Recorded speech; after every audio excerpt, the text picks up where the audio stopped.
దర్శనం చేసిన తర్వాత రోజు అయితే మేము దర్శనానికి వెళ్ళాము. నేనైతే శారీ కట్టుకున్నాను. ఈ టైప్ ఆఫ్ శారీస్ అయితే చాలా ట్రెడిషనల్గా ఉంటాయి కదా, అందుకే నేను ఈ శారీ పట్టుకుని వెళ్ళాను. మేము 8:30కి దర్శనానికి వెళ్తే కంప్లీట్ అయ్యేసరికి 12:30 అయింది. అంతసేపు దర్శనం పట్టదంట. కాకపోతే ఆ రోజు శని జయంతి ప్లస్ అమావాస్య ఏదో వచ్చినట్టుంది. దేవుడికి అభిషేకాలు అవి చేస్తున్నారు. దర్శనం చేసి మళ్ళీ అంతసేపు లైన్లో నుంచోవడం అంటే చాలా కష్టం కదా.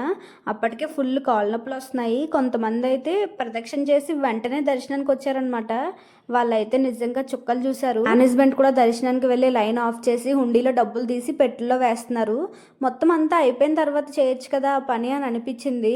అందరూ ఫుల్ గోల్ చేసి అరిచారనమాట. అప్పుడు వాళ్ళు ఏమన్నారంటే, ఉంటే ఉండండి లేదంటే వెళ్ళిపోండి, ఇక్కడ ఏం చేస్తున్నారు అని తమిళ్లో అన్నారు. మాక్సిమం ఆ రోజు అయితే నేను చూసిన మట్టుకి టెంపుల్ కి వచ్చిన వాళ్ళందరూ కూడా తెలుగు వాళ్ళే. అరుణాచలం వచ్చే వాళ్ళు ఎవరు టెన్షన్ పడాల్సిన అవసరం లేదు. లాంగ్వేజ్ రాదు, మేనేజ్ చేయలేమని. ఎందుకంటే అక్కడ ఉన్న వాళ్ళు ప్రతి ఒక్కరికి తెలుగు అయితే వచ్చు. మేనేజ్మెంట్ ఊరిని దర్శించుకున్న తర్వాత చూడాల్సినవి ఏంటంటే గోపురాలు అనమాట. అసలు ఎంత బాగుంటాయో, ఎత్తుగా చాలా బాగా చెక్ చేసుకున్నాక బయటకు వచ్చి ఒక దేవుడి ఫోటో అయితే కొనుక్కున్నాను. తర్వాత ఇంక రూమ్కి వెళ్ళిపోయి ఒక 1 అవర్ రెస్ట్ తీసుకుని స్టేషన్కి అయితే వెళ్ళిపోయాము.